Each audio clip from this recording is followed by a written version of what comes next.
Okay, here's our video for section 1.1. We're going to start off the course looking at basic elements of an election, and then from there we're going to move into some voting strategies. So for this section you're going to need your 1.1 notes, and I would recommend a calculator. It doesn't have to be a fancy calculator, we just need it for adding up some numbers. So we don't generally think of elections as being a math topic, but we're going to see that there is a little bit of math into determining winners to elections. So I kind of have the first question answered already. Why do we have elections? So we are fortunate enough to live in a democratic society, and we get the opportunity to choose our own leaders. So the most famous election is probably the election for president, but there's a lot of different types of elections. We've got local, city, state government, things like student organizations, so maybe student council, where you elect your officers, school board elections, things like that. So we're going to look at some different types of elections here. We do have the question, are elections always fair? And the answer is no. I would say that more often they aren't fair than are fair. So you have some things going on like with the presidential election. Some of you are familiar with the Electoral College. So you've got your popular vote. That should be vote versus Electoral College. So if you've done any history, any government, you may know that you can win the popular vote and not win the presidential election. So there's definitely some debate about whether or not that's fair. Another example is an election where you can vote more than once. And this always makes me think of shows like American Idol, you know, where people just call in and get as many votes as they can. In fact, there's even a theorem by a famous economist, I'm not real sure how to say that. And basically he says in an election with 3 or more candidates, finding a method to determine results that is always fair is a mathematical impossibility.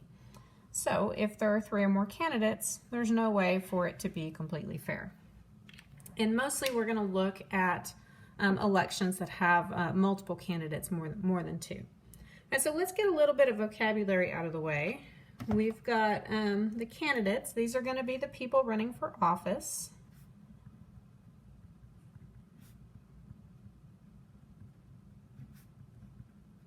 Okay, whatever type of office that might be. And then, of course, we have the voters, which are going to be the people voting in the election.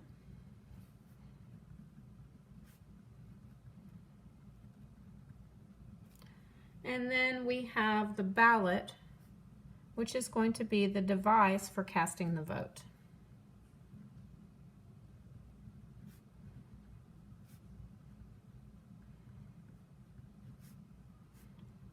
Now we have paper ballots, we have electronic ballots.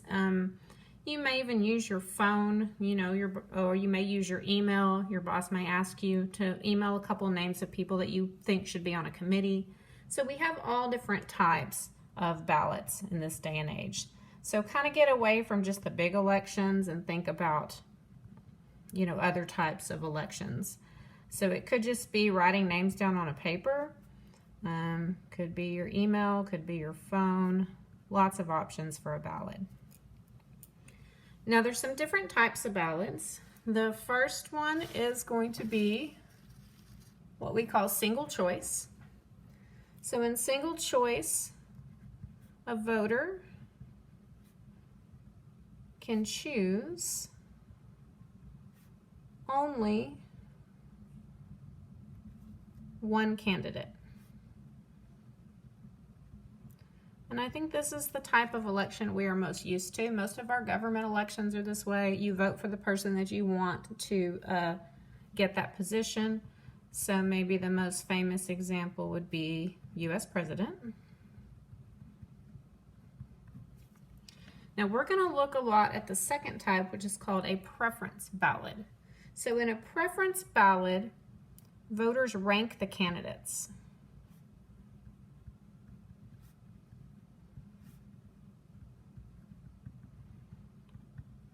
So maybe there's 4 people running for an office and you rank your first, second, third, and fourth choice. So you're going to rank the candidates in order of preference. We also have what's called a truncated preference ballot, in which you rank some candidates but not all. So rank some candidates but not all. A good example of this would be maybe in job searches. I've been on search committees before where maybe you've got 50 candidates for a job and everybody on the search committee is asked to rank their top 10, and then everybody gets together and they talk about their top 10 list, and maybe they narrow it down to 5 people for an interview or something like that. So you don't have to rank everyone, you just rank a few. All right, if we flip over to the second page, we're going to look at the outcome. We're going to see how good I am about moving this paper up and down so it's on your video. So the outcome will be the result of the election.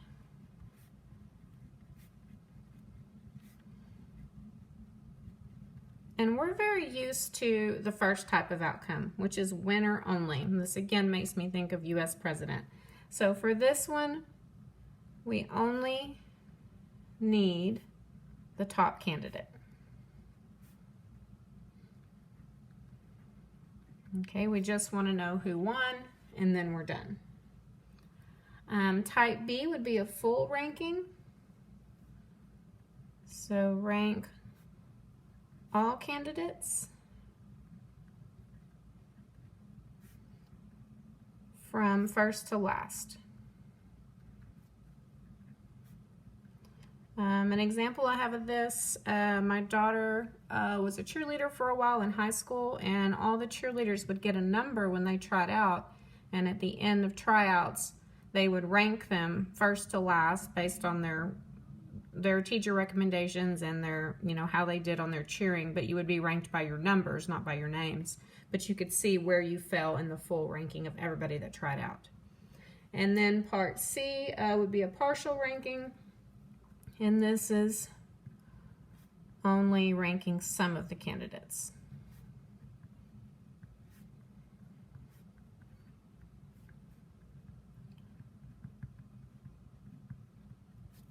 Okay, so again, I kind of think of the job search for this one. You may just rank your top few. And then the last thing we want to talk about is what we call the voting method, and this is how the votes are tabulated.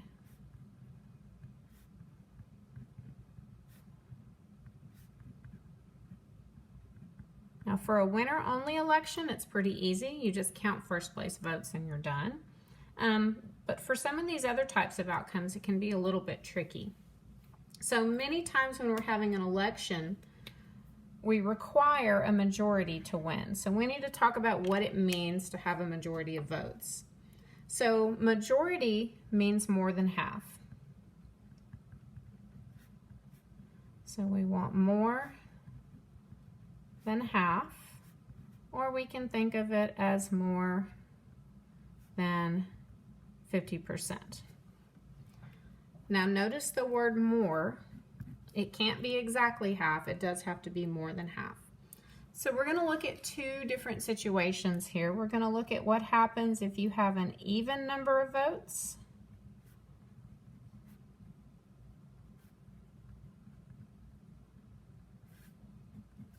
and over here we will look at an odd number of votes.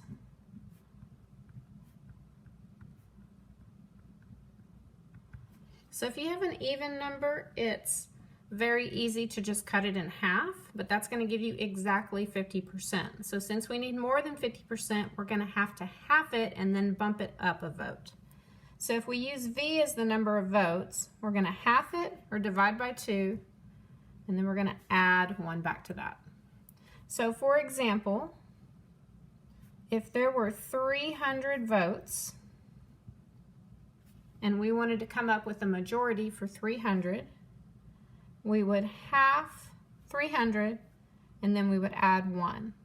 So half of 300 would be 150. That would be exactly half, but we need more than half to be a majority, so we bump it up another vote. So that would be 151. So it's a little different for odd, because when you take an odd number and you cut it in half, it doesn't come out pretty, right? It doesn't come out to be a whole number. So for odd number, we take the number of votes, divide it by 2, and then we simply round up. Okay, so for example, if there are 25 votes,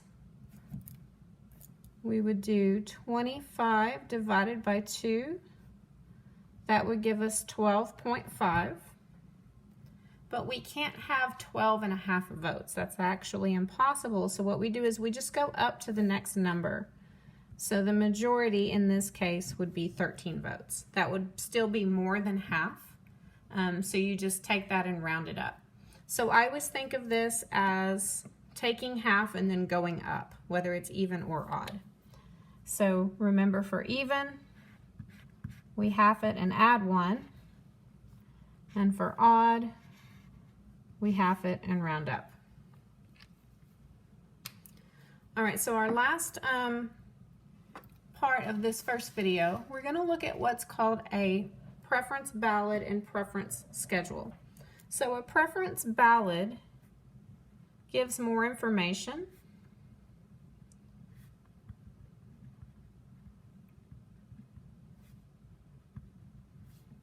And it allows comparisons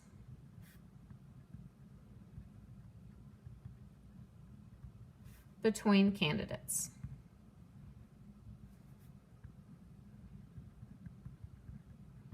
So I'm going to show you an example where we're going to build a preference schedule. On your homework it'll be given to you, but I wanted to show you one so you could kind of see how to build it for yourself.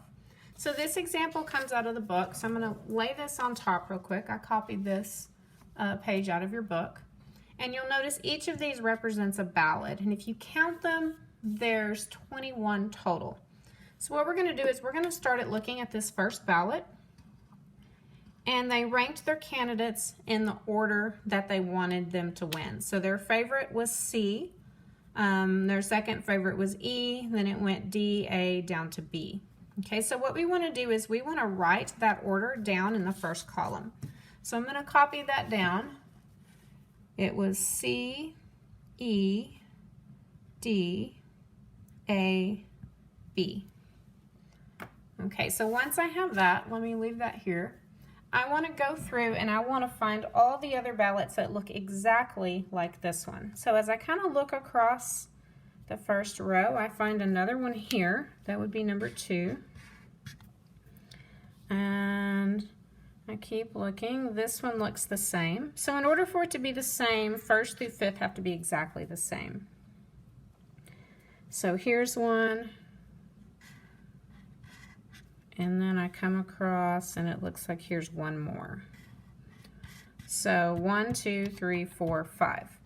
So 5 people submitted exactly that ballot. So I'm going to put a 5 at the top, and that tells me number of voters. All right, so now I'm done with those. So now I move on to the next one. So the next one I see is this one.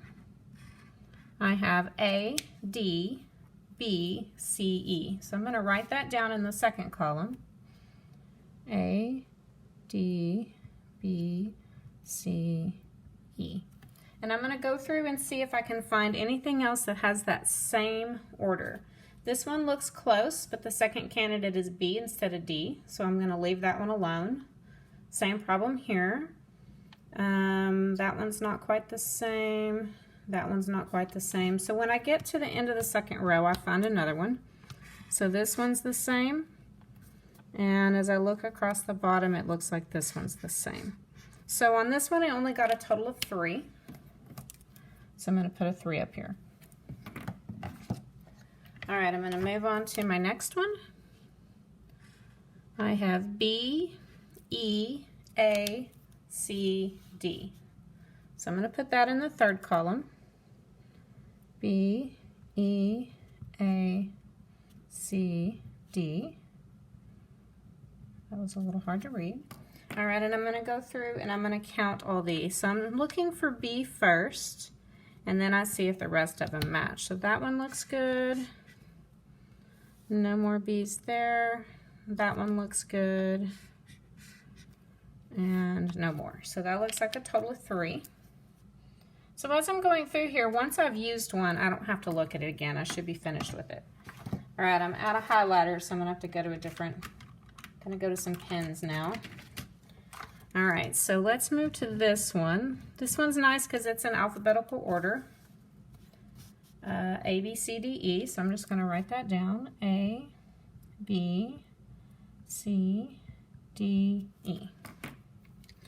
All right, there's another one at the end. There's another one here, and here, and looks like down here. 1, 2, 3, 4, 5. All right, so I'm gonna put a 5 at the top. All right, so you can see that this is very tedious and time consuming. And that's only with 21 voters. So most of the time, if you were doing this, a computer would do it for you. But doing one by hand kind of gives us a feel for how this works. All right, so here's my next ballot that I haven't used. This one is D, C, B, E, A. All right, so there's one of those. Now look at this one, it's really close, but 4th and 5th are flipped, so it's not the same. But I can take this one right next to it. And then down on the bottom, same problem. I want the one that ends in an A, so I want this one. So that's gonna be 3. And then now I'm down to my very last, let me see if I can find another pen. All right, one more color. My very last ballot is D, C, B, A, E. And I can see these last 2 ballots are fortunately the same. All right, so my last 2 were D, C, B, E, A. Now on your homework, this is going to be given to you, but once you've seen how it's built, I think it's a little bit easier to read the preference schedule. So it just tells you how many ballots had that particular order. Now if we want the number of people that voted in the election, we just need to add all of these numbers together. That would be 10, 16, 17, 18, 19, 20, 21. So you can use a calculator if you want, add all those together. So 21 people voted in the election. How many first place votes are needed for a majority? So remember, for a majority, since 21 is an odd number, we're going to half it. So 21 divided by 2, you can put that in your calculator if you want to, and we get 10.5. Now that's exactly half. We need more than half. So remember, for an odd number, we're just going to bump that up. So we need 11 votes for a majority. Now this one's kind of an interesting one. It said, which candidate had the fewest last place votes? So we may wonder why we care about last place votes. This is sometimes used as a tiebreaker.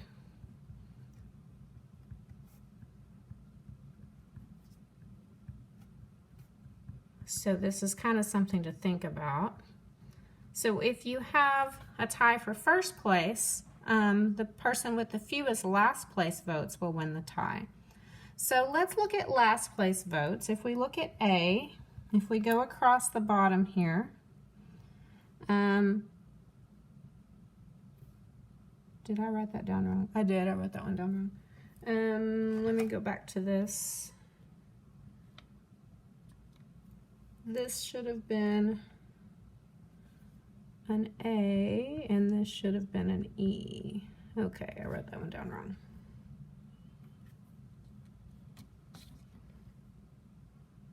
Okay, sorry, fix that. All right, so as I read across the bottom, I'm only interested in last place votes. So as I look across the bottom, when I see A, I can go up to the front and I can see that that's 3 votes. So A had 3 last place votes.